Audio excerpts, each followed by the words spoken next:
está nele. Só que muitas vezes nós lemos e não percebemos como fazemos com a oração no Pai Nosso. Oramos, repetimos, para muitos ela deixou de ser uma oração e passou a ser apenas uma reza. Onde você profere a palavra, essa é a diferença entre reza e oração, não sei se você sabe. A oração é aquela que vem do teu coração. É aquilo que você conversa com Deus. A reza é uma mera repetição de palavras. E as pessoas não sabem que a Bíblia diz que Deus também fecha seus olhos e tampa seus ouvidos para determinadas rezas e orações. Não sei se vocês já ouviram isso. Isso está na palavra. O que abre os olhos de Deus e o coração de Deus para te ouvir é a oração que vem de forma quebrantada. Enquanto você achar que você é igual a Deus, porque muitos dizem assim, não, eu tenho Deus. Eu tenho meus momentos com Deus. Mas não conhece a Deus. Quando nós conhecemos a Deus, quando oramos de todo o nosso coração, quando buscamos a Ele, entendendo que a condição dele não é a mesma da minha. Quando nós entendemos e chegamos diante dele, cientes de qual é a nossa posição e de qual é a posição dele. E quando você for dono da tua vida e dono do teu destino, Deus não pode agir na tua vida. Você não entendeu o que é se derramar diante da presença de Deus. Eu queria ler com vocês, olha o que está lá. Todos conhecem, talvez, evidentemente, mas vamos ler ele de forma mais pausada. Aquele que habita no esconderijo do Altíssimo. Em alguns lugares vai estar escrito que habita na sua morada, habita no lugar do Altíssimo. A sombra daquele que detém todo o poder, ou seja, do Onipotente, descansará. Aí ele diz, para esse que faz isso, vai sair da boca dele, direi do Senhor, Ele é o meu Deus, o meu refúgio, a minha fortaleza, e nele confiarei. Aí depois dessas palavras que você diz, porque Ele te livrará, daí ele começa a dizer o que Deus vai fazer com você. Ele te livrará do laço do passarinheiro e da peste perniciosa. Ele te cobrirá com as suas penas e depois de suas asas estarás seguro. E a sua verdade é escudo e broquel, é uma proteção. Não temerás espanto noturno, nem seta que voe de dia. Preste atenção nesse texto. Não temerás espanto noturno, nem seta que voe de dia, nem peste que ande na escuridão, nem mortandade que assole ao meio-dia, ou seja, nem a morte te atinge. Por isso ele diz, 1000 cairão ao teu lado e 10.000 à tua direita, mas tu não serás atingido. Somente com os teus olhos olharás e verás a recompensa dos ímpios, porque tu, ó Senhor, és o meu refúgio, o Altíssimo é a tua habitação. Nenhum mal te sucederá, nem praga alguma chegará à tua tenda. Olha o que ele diz no 11, uma palavra que muitos de vocês já ouviram em outro momento. Porque aos seus anjos dará ordem a teu respeito, para te guardar em todos os teus caminhos. Eles te sustentarão nas suas mãos, para que não tropeces com o teu pé em pedra. Pisarás o leão e a áspide, calcarás aos pés o filho do leão e a serpente. Que forma mais poética para dizer que você vai vencer aquilo que é poderoso e também é tão astuto quanto uma serpente. Pois que tão encarecidamente, olha agora o que ele diz. Pois então encarecidamente me amou. Deus falando, quem é aquele que habita no esconderijo do Altíssimo? Pois tão encarecidamente me amou. Também eu o livrarei. Poloei num alto retiro, porque conheceu o meu nome. Ele me invocará, e eu lhe responderei. Estarei com ele na angústia. Livrá-lo-ei e o glorificarei. Dar-lhe-ei abundância de dias e lhe mostrarei a minha salvação.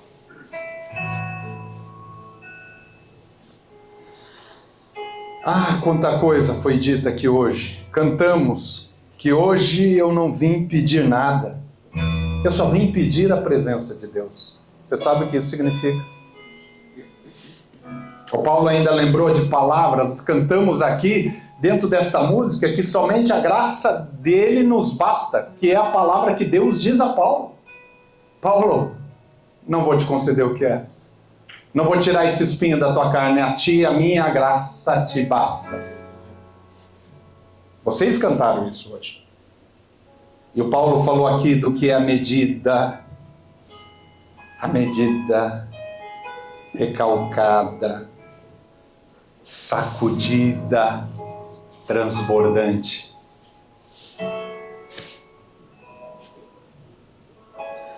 A gente só vai entender isso. O livro de Salmos 91, ele fala de guerras humanas, mas ele também fala de guerras espirituais. Ele fala de coisas que nós não enxergamos. Ele fala de coisas sorrasteiras, sutis, que geralmente entram na nossa vida.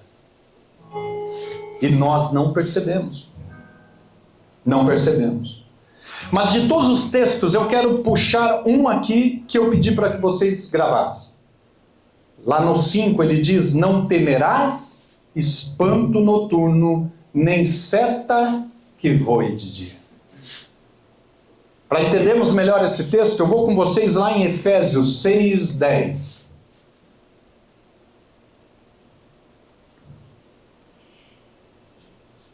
Ele diz assim: no demais, irmãos meus, fortalecei-vos no Senhor e na força do seu poder. Revesti-vos de toda a armadura de Deus, para que possais estar firmes contra as astutas ciladas do mal. E o interessante é que ele vai falar algo que está no versículo 16. Tomando sobretudo o escudo da fé, com o qual podereis apagar todos, olha só, os dardos inflamados do inimigo. Tomai também o capacete da salvação e a espada do Espírito, que é a palavra de Deus. E ele vai falar uma coisa no 18 interessante, que também está lá no final de Salmos 91. Orando em todo tempo, com toda oração e súplica no Espírito. Interessante, né? Se vocês não entenderam isso, vamos para Efésios 1:7. E já eu volto retomando todos esses textos. Olha o que diz Efésios 1:7. Em que temos a redenção pelo seu sangue. Olha o que ele fala: a remissão das ofensas, segundo as riquezas da sua graça. E ele tomou o abundante para conosco em toda sabedoria e prudência, descobrindo-nos o mistério da sua vontade, segundo o seu beneplácito que propusera em si mesmos.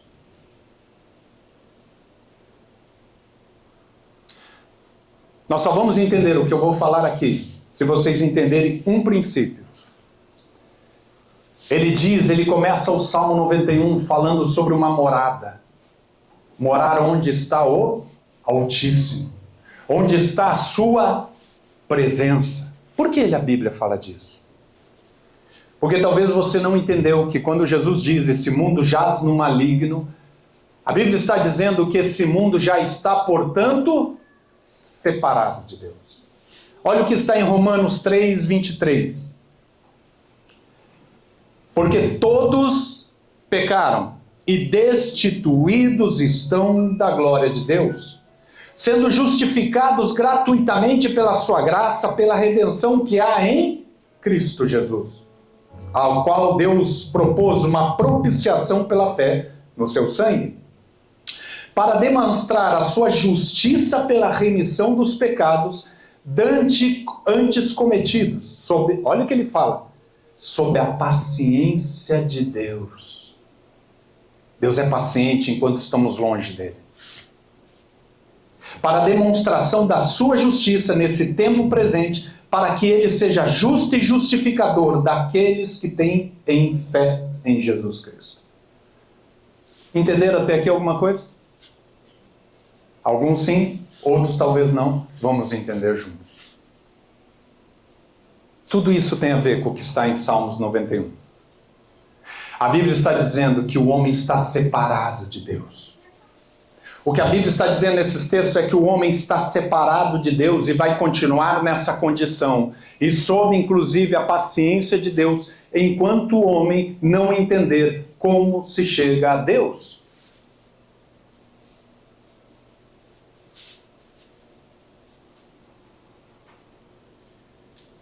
O que é que ele fala no 5? A Bíblia está dizendo que há um terror noturno, um espanto noturno. Enquanto você dorme, há um mal que age por trás da tua vida. Há um mal que age por trás da tua mente, que age de forma sorrateira, enfiando e enviando durante o dia, porque durante a noite ele trabalha, durante o dia ele te ataca. E como é a forma com que o diabo ataca o homem? Seus dardos inflamados. E aquilo que Paulo fala em Efésios 6. As astutas ciladas do mal.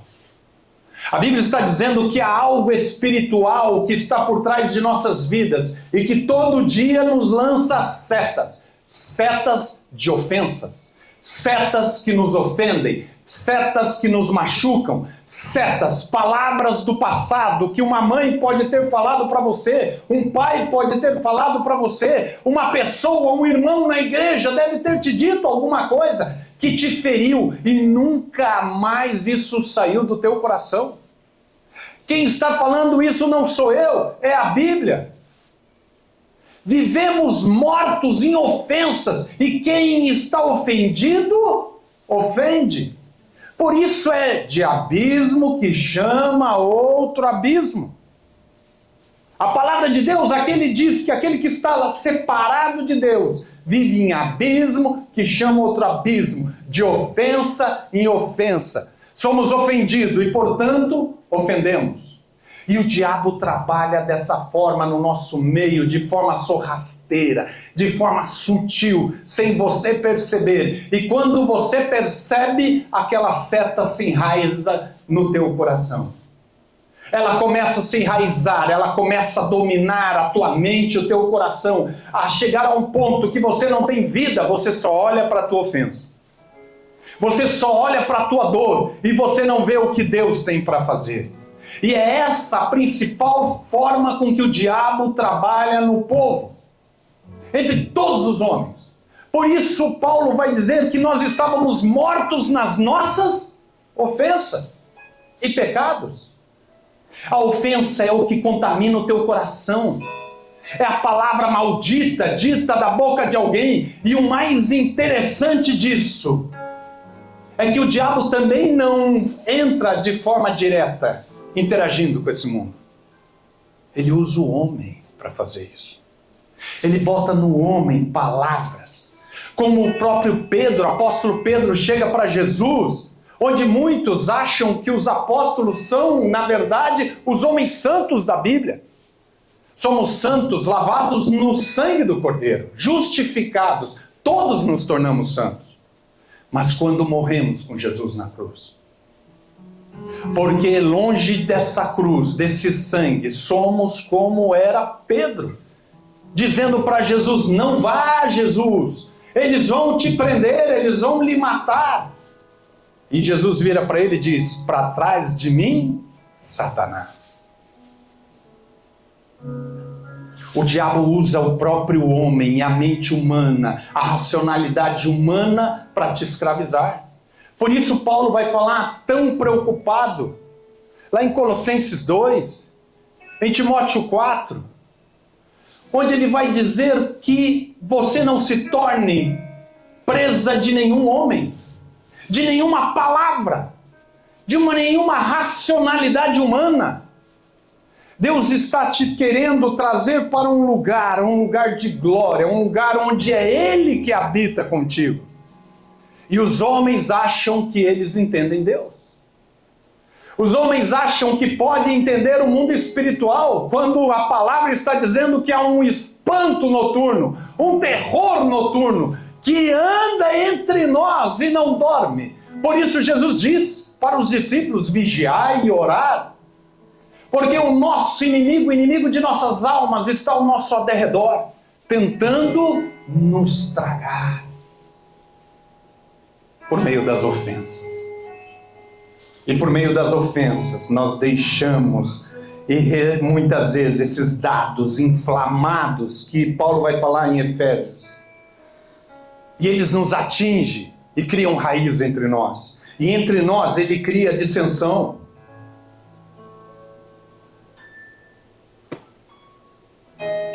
Mas é interessante que lá, quando lemos que em Romanos 3:23, dizendo que estamos destituídos da glória de Deus, mas temos um caminho a chegar a Ele. Eu queria ler com vocês o texto que vai explicar tudo isso, e está debaixo dos nossos olhos. Lucas 23:34. Talvez você não saiba, a crucificação de Jesus foi o maior ato de ofensa contra o próprio Deus. Há uma passagem que Jesus vai falar sobre uma parábola. Um momento onde ele vai comparar o que é o reino dos céus, e ele vai dizer: olha, o reino dos céus, imagine que um homem que era dono de um patrão, que era dono de um grande negócio, e os servos tomaram conta do que era dele. E ele fala: olha, eu tenho que retomar o que é meu. E aí ele manda um empregado, vão lá e espancam aquele empregado. Manda um outro, espancam o outro. Até que chega um momento que ele manda o próprio filho, falando: não, o filho eles vão pensar. O filho eles vão pensar duas vezes. Mas eles não só o espancam, mas como ele o matam. Cristo é o Filho que foi mandado por nós. Jesus, quando morre na cruz, está escrito em cima dele uma placa: eis aqui o Rei dos Judeus. Essa placa foi escrita em latim, ela foi escrita em grego, ela foi escrita em aramaico, que era já a língua popular da época. Latim, a língua da lei. O grego, a língua clássica. O aramaico, a língua comum das gentes. O homem ofendeu a Deus de todas as formas, em todos os planos. No plano legal, no plano cultural, no plano comum. A maior ofensa que o homem fez a Deus foi pendurar o seu filho no madeiro, ridicularizando, escravizando, colocando ele lá como maldito entre bandidos. Por isso Isaías diz que é sobre as suas pisaduras que somos sarados. E por que é que somos sarados? Porque Cristo não desceu da cruz, como aquele homem disse: se tu és o Filho de Deus, salva a ti e salva a todos nós. Não! Ele precisava ficar até o final, até o último suspiro, onde ele grita: Pai, está consumado, a ti eu entrego o meu espírito.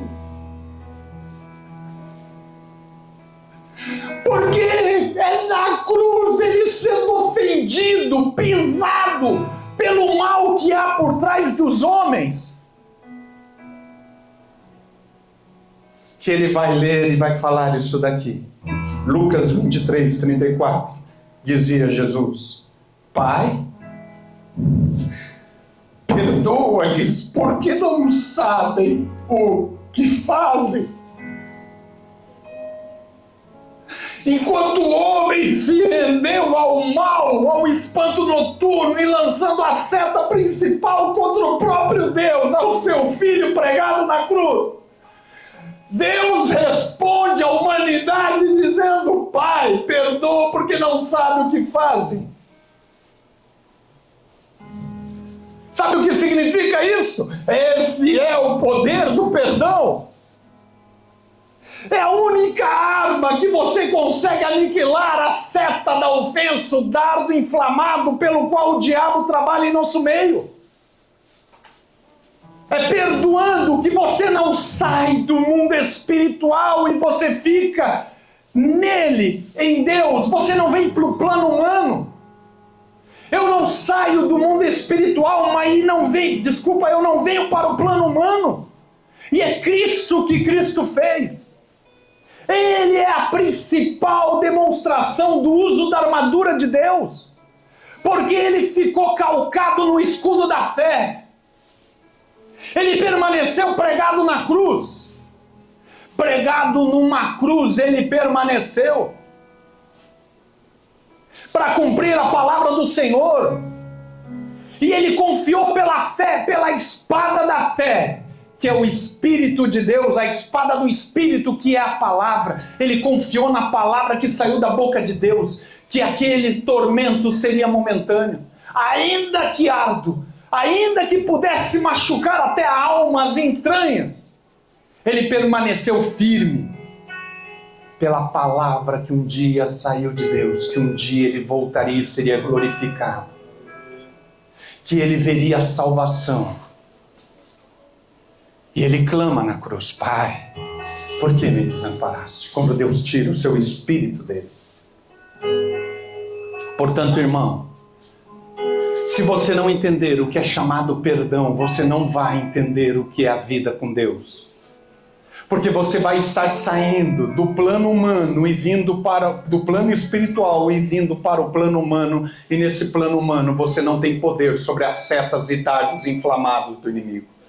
Por isso Paulo vai dizer do escudo: o escudo da fé, que é eu me manter presente, como Jesus no Getsêmani, sofrendo já as dores, já dizendo: Pai, se possível afasta de mim esse cálice, mas Pai, eu ainda vou ficar aqui e vou cumprir o teu propósito, eu vou cumprir o que saiu da tua boca, o que foi anunciado aos profetas. Eu vou ficar aqui e vou cumprir o que o Senhor quer. E vou aniquilar todos os dardos inflamados do diabo contra a minha vida. Eu vou aniquilar pelo escudo da fé. E vou crer que eu não estarei sozinho.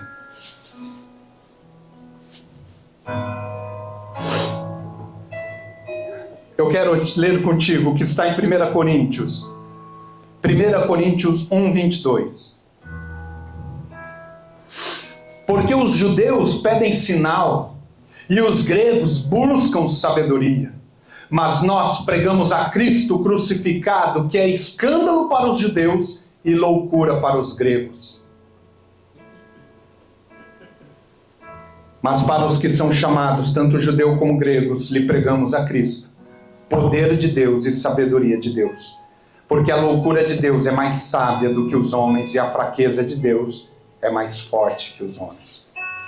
Para nós, Jesus era um homem fraco na cruz, pregado, como Isaías diz em Isaías 53. Quem deu crédito à sua pregação? Não víamos nele nem formosura, nem beleza. Era um homem comum pregado na cruz.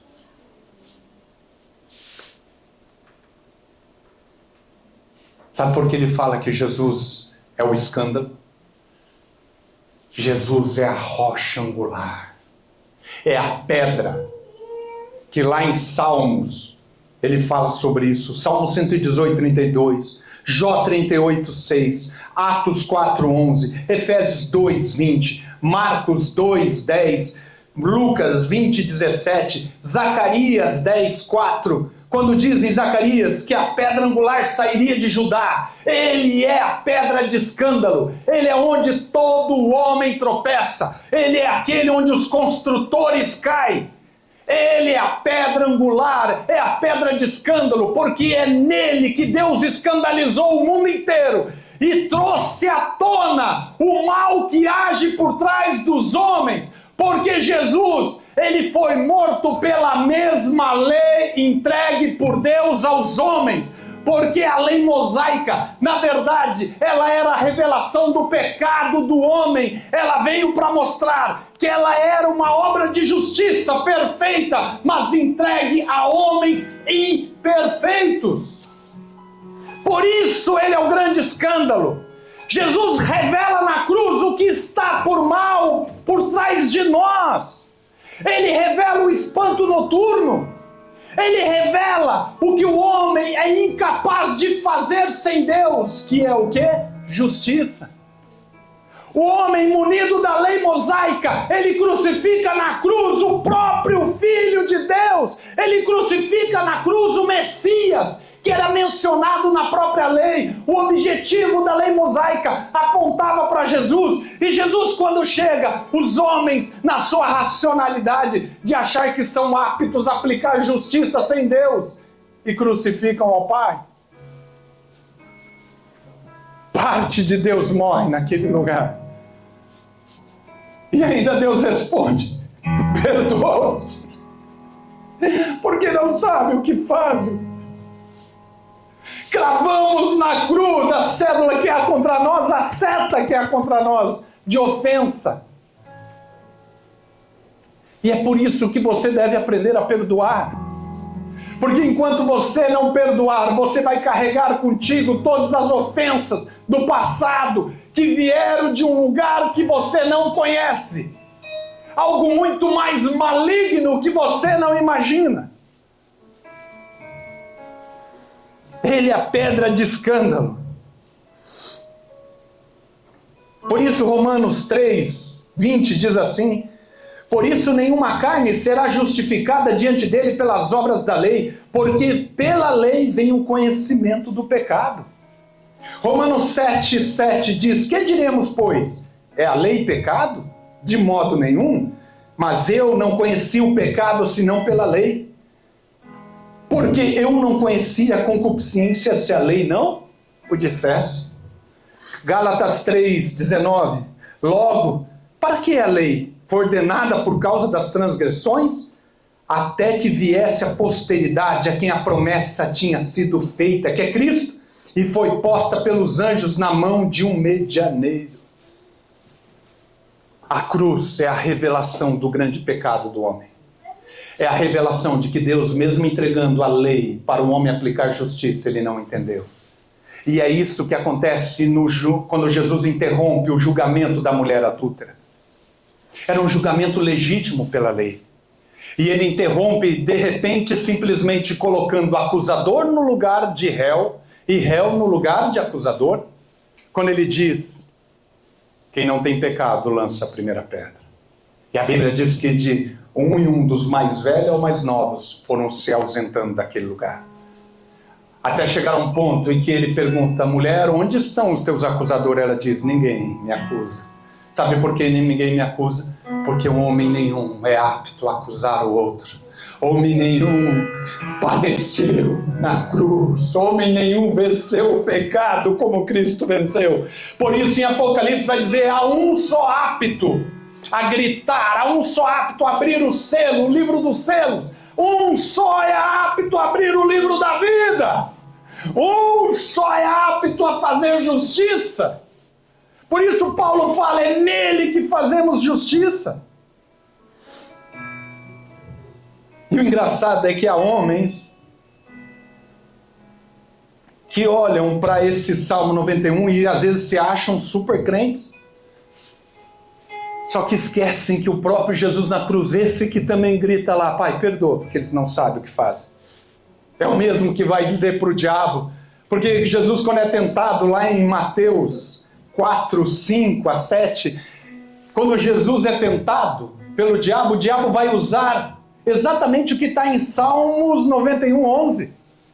Ele vai dizer assim: então o diabo transportou a cidade santa e colocou-se sobre o pináculo do templo e disse-lhe: se tu és o Filho de Deus, lança-te daqui abaixo. Olha o que ele vai dizer, porque está escrito. E ele leu o que está em Salmos 91. Aos seus anjos dará ordens a teu respeito, e tornar-te-ão nas tuas mãos para que nunca tropeces em pedra alguma.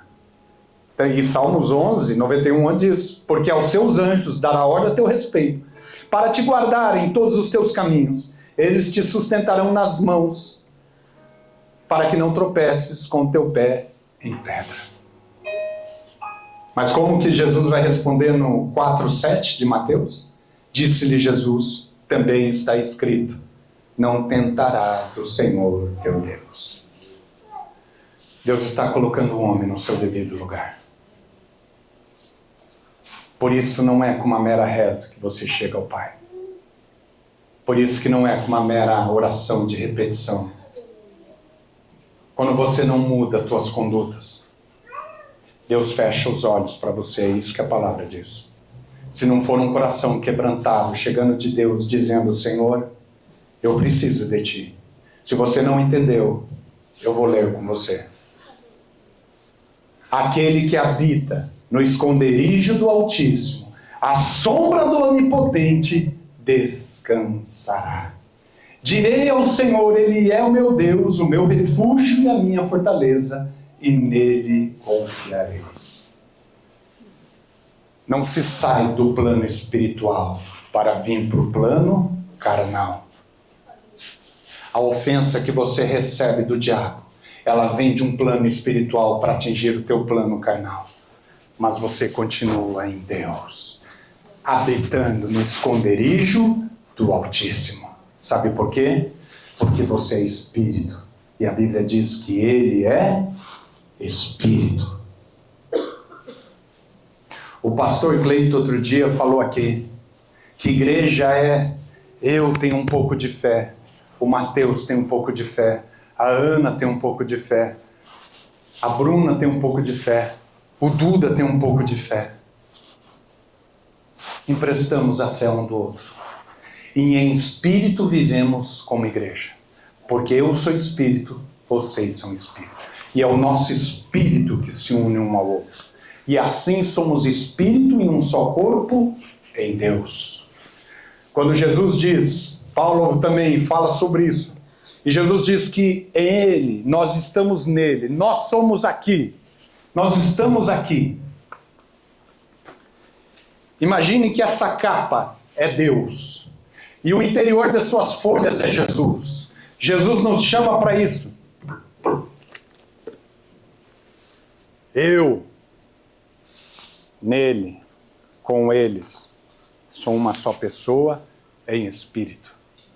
Isso é morar. Isso é morar no lugar do Altíssimo. É não sair do mundo espiritual. É entender que o ataque que vem do mundo espiritual, eu respondo ele na forma espiritual. Por isso Paulo fala, o escudo da fé, a espada do Espírito, que é a palavra de Deus. É fazendo como Cristo, morrendo na cruz e me tornando como Ele. Se Ele disse, Pai, perdoa porque eles não sabem o que fazem, você vai repetir isso para o teu irmão, para a tua mãe, para o teu amigo, para o teu pai, para o teu filho. Você não sabe o que faz. E eu te perdoo. E eu quero terminar falando sobre isso. Se você não entendeu, então olha o que está no final. Lá no final de Salmos 91, no 14. Pois que tão encarecidamente me amou, Deus falando, aquele que me amou, eu o livrarei. E amor é se colocar, é colocar Deus no teu lugar. É dizer, Deus, eu não posso, mas o Senhor pode, vem ser o Senhor da minha vida. Poloei num alto retiro, num lugar acima de todos os problemas. onde a tua mente, ainda que esteja sendo tentada a ser corrompida por tudo que há de problema à tua volta, Deus vai te levar para um alto retiro, onde essas coisas não vão te atingir. Mas isso Ele promete a quem? A quem conheceu o nome de Deus. Aquele que entendeu quem é o homem e quem é Deus. Onde está o homem? Qual é a condição de Deus? É esse que Deus reconhece. Ele me invocará e eu lhe responderei. Aquele que ora, aquele que busca, não aquele que se coloca numa condição de acha que não precisa de Deus. Porque, meu irmão, o que a Bíblia está dizendo é que o que luta contra a tua vida não é desse plano humano. E você não vai entender. O que luta contra a tua vida é algo espiritual. E se você não entender que o diabo trabalha de forma sorrateira, de forma sutil e de forma que você não imagina, as suas maiores medos, seus maiores medos, seus maiores meios, os mais diversos, para iludir a tua alma. E Deus está chamando, acorda você que dorme. Quem tem ouvido, ouça o que o Espírito diz às igrejas. Vamos orar? Eu quero que vocês, nesse instante, podem ficar sentados. Nós vamos fazer uma oração agora. E essa oração é uma oração onde eu vou pedir, eu vou clamar a vocês que abram o coração de vocês para o perdão. Tentem lembrar alguém que te machucou, alguém que te feriu, alguém que de alguma forma foi instrumento do diabo na tua vida. Ou você mesmo, que também foi instrumento do diabo na vida de alguém, lançando ofensa, mágoa.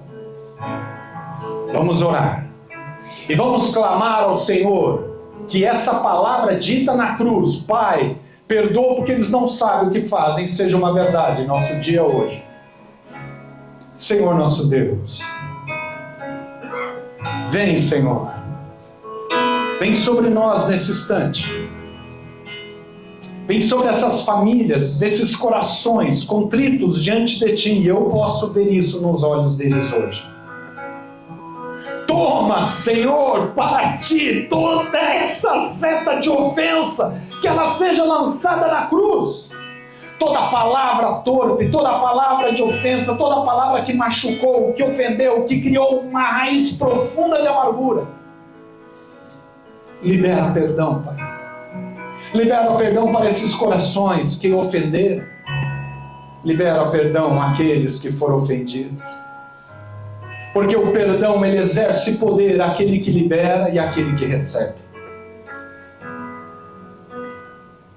Pai, ensina-nos a ser como Cristo na cruz. Que possamos responder a toda ofensa e dardo inflamado do diabo, anulá-los por meio do perdão. Não permita que saiamos do mundo espiritual e venhamos para o mundo terreno para exercer a nossa ira, para dar cabo a ela. Mas possamos ser renovados em espírito e nos mantermos debaixo da asa do Onipotente, escondidos em espírito na Tua morada, onde o mal não nos atinge, ainda que o nosso corpo se desfaleça dia após dia. Mas o nosso espírito se renovará dia após dia no Senhor. Vem, Pai. Vem sobre essas famílias, vem, Senhor, concede o teu perdão a eles.